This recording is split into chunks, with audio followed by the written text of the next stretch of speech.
Here's the importance of the Catholic home. There, one can be as Catholic as one desires with no need for compromise. So we agonize over all the troubles of the world, but in our homes, we can be as Catholic as we want to be, as we need to be. That's the answer to all these issues, is to forming our families in truth, because the world wants to blind us from the truth. So what do we have to do? For our wives, men, he must set her apart from the profane so she may flourish in modesty, gentleness, and holiness. And the Christian patriarch must strive to make it possible for his wife to be exclusively devoted to her home and family, so that she doesn't have to be worried about all this other stuff, so she can stay focused. I got this part stored right here to bring it home on my copy, if you got this book on page 134. A woman's place is in the home not because she isn't good enough for the world, but because she is too good for it. When she gives herself to making $1 rather than making a home, a woman's precious gifts are squandered. You see, her greatest gifts just won't plug into the world. Sure, she could do men's work, but her greatest gifts are much better plugged in at home, in a family. Highest and best use in what I call that sanctuary, away from the world. These profane entities coarsen, poison, and suck dry the maternal heart.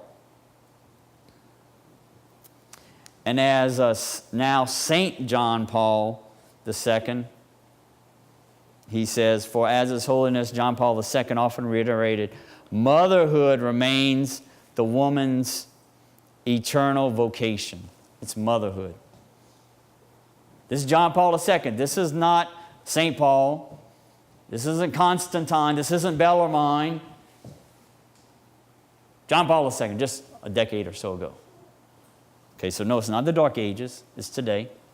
And it remains eternal vocation. She shapes souls. Stop and think about that. She shapes souls, and hence destinies, in her quiet, paradoxical undertaking. She contradicts the world today, just as a religious monk or nun contradicted it yesterday. She manifests in her choice of life the kingdom of God. The Christian patriarch as well advised men to bring his wife flowers, both real and metaphorical. The home is not a Garden of Eden. Indeed, it is often a Garden of Gethsemane. But, although not an earthly paradise, it is nonetheless a foretaste of heaven. And that's kind of been my objective all through marriage, and that radio personality I was on his interview the other day. He's, said, I want to have a passionate marriage, so mine is more geared toward the Garden of Eden experience. But I'd posted a picture of my wife one time up on Facebook, and a lady said, she said you could tell, and this is just a picture, but anyway, she said you could tell when a woman is loved. You could see she has a glow. And I agree with that, but what's sad is the number of women out in the world who are bitter and angry.